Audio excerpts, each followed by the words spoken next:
গভীর রাতেও রাজধানীর বিভিন্ন হাটে বিক্রি হচ্ছে কোরবানির পশু। পশুর হাটের আরও খবর জানাতে রাজধানীর তেজগাঁও গরুর হাট থেকে সরাসরি যুক্ত হচ্ছেন সহকর্মী সৌরবাপ্পা। সৌরবাপ্পা, আমাদেরকে জানাবেন তেজগাঁ হাটের খবর। ইশরাত, আপনি যেমন বলছিলেন তেমন তেজগাঁ হাটে গরুর হাটেই আমরা এই মুহূর্তে আছি। গবাদি পশুর এই হাটটি চলছে বেশ কিছুদিন ধরেই। আজকেও কিন্তু ঈদের কিন্তু আর মাত্র মাঝখানে একটি দিন, এবং আজকেও কিন্তু এই মধ্যরাতেও আমরা প্রচুর মানুষের ভিড় দেখতে পাচ্ছি এবং নানা প্রজাতির নানান রকম গরু এখানেও আছে। এবং আমরা কিন্তু দেখেছি যে গতকালকের তুলনায় আজকে কিন্তু গরুর দাম কিছুটা বাড়তি এবং দাম বেড়ে গেছে হুট করেই আজকে, এবং আগামীকালও হয়তো এই বর্ধিত দামেই গরু বিক্রি হবে। অনেক ক্রেতারাই আসে না, যেমন বলছিলেন আমরা কিন্তু দেখছিলাম এবার কিন্তু ছোট এবং মাঝারি জাতের যে ধরনের যে গরুগুলো সেগুলোর চাহিদাই বেশি ছিল।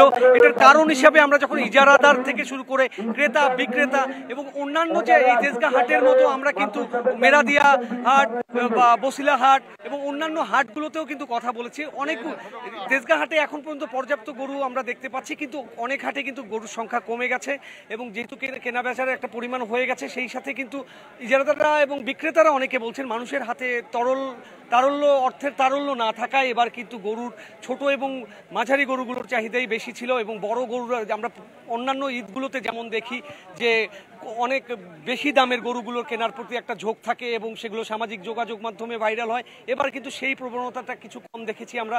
ছোট এবং মাঝারি জাতের গরুগুলো কিনেই ক্রেতারা সন্তুষ্ট থেকেছেন এবং বিক্রেতারা কিন্তু বলছেন যে তারা পর্যাপ্ত দাম পাচ্ছেন না। কালার এক্সপার্ট, জর্জ স্যাপ এবং মাইল্ড অন হ্যান্ডস টেকনোলজি সমৃদ্ধ অরিক্স ক্রিস্টাল ওয়াশ আপনার কিন্তু সেক্ষেত্রে ক্রেতারা আমরা দেখতে পাচ্ছি যে এই কয়েকদিন যারা গরু কিনেছেন তারা কিন্তু তুলনামূলক কম দামে গরু কিনে খুশি ছিলেন। এবং আজকের যে পরিস্থিতি আমরা দেখতে পাচ্ছি, আজকে কিন্তু বিকেলের পর থেকে গরুর দাম হুট করে বৃদ্ধি পেয়েছে এবং ধারণা করা হচ্ছে যেহেতু শেষ মুহূর্তে এবং আগামীকালও গরুর দাম কিছুটা বৃদ্ধি থাকবে। এবং এটার কারণ হিসাবে গরুর সংখ্যা কমে যাওয়া এবং যেহেতু শেষ দিকে চলে এসেছে এবং খামারিরা যারা বিক্রেতারা আছেন তারা কিন্তু তাদের যে পুরো খরচ সেটা তুলে নেওয়ার জন্য অন্তত যেহেতু বেশ কিছু তাদের অন্যান্য গরু কম দামে বিক্রি করতে হয়েছে, তারা কিন্তু এই গরুগুলোকে অন্তত কিছুটা দাম দিয়ে পুষিয়ে নেওয়ার চেষ্টা করছেন। এবং সব মিলিয়ে আমরা দেখতে পাচ্ছি এই মধ্যরাত্রেও কিন্তু মোটামুটি জন অরণ্যে পরিণত হয়েছে এই হাট এবং প্রচুর মানুষ এখনও আছেন যারা গরু কেনার জন্য এসেছেন। এবং কেউ আছেন খুব অল্প পরিমাণে হলেও কেউ আছেন যারা একটি গরু কিনেছেন, আরও একটি গরু তারা হয়তো যেহেতু পরিবারের সদস্য সংখ্যা বেশি তারা আরেকটি গরু কেনার চেষ্টা করছেন। এবং আমরা প্রথম থেকেই বিক্রেতাদের সাথে কথা বলেছি এই হাটের পাশাপাশি অন্যান্য হাটগুলোতেও প্রতি হাটেই কিন্তু গরুর দাম আজকে একটু বৃদ্ধি পেয়েছে, কালকেও বৃদ্ধি পাবে এমন ধারণা করা হচ্ছে। এবং সেই মুহূর্তে শেষ মুহূর্তে যারা কেনাকাটা করছেন গরুর গবাদি পশু এবং কোরবানির জন্য যে পশু তারা নিতে চাচ্ছেন এবং ত্যাগের মহিমায় উদ্ভাসিত ঈদুল আজহার অন্যতম অংশ যে গবাদি পশু গরু এবং ছাগল, সেগুলোর দাম কালকেও একটু বেশি থাকবে বলেই ধারণা করছেন।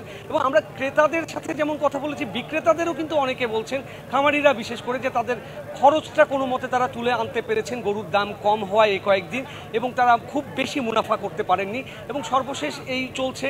আর আরেকটি বড় বিষয়, আমরা কিন্তু গত কয়েকদিন ধরে রাজধানীতে দেখছি আবারও কিন্তু করোনা ভাইরাসের যে কোভিড ভাইরাস সেটার কিন্তু একটি প্রভাব দেখা গেছে, অনেক মানুষ আক্রান্ত হয়েছেন। এবং এই পরিস্থিতিতে গরুর হাট সেটিকে কতটুকু প্রলুব্ধ করবে এটাও একটা বেশি বিষয় দাঁড়িয়েছে। এবং বিস্তারিত জানিয়েছেন, ধন্যবাদ সৌরবাপ্পা।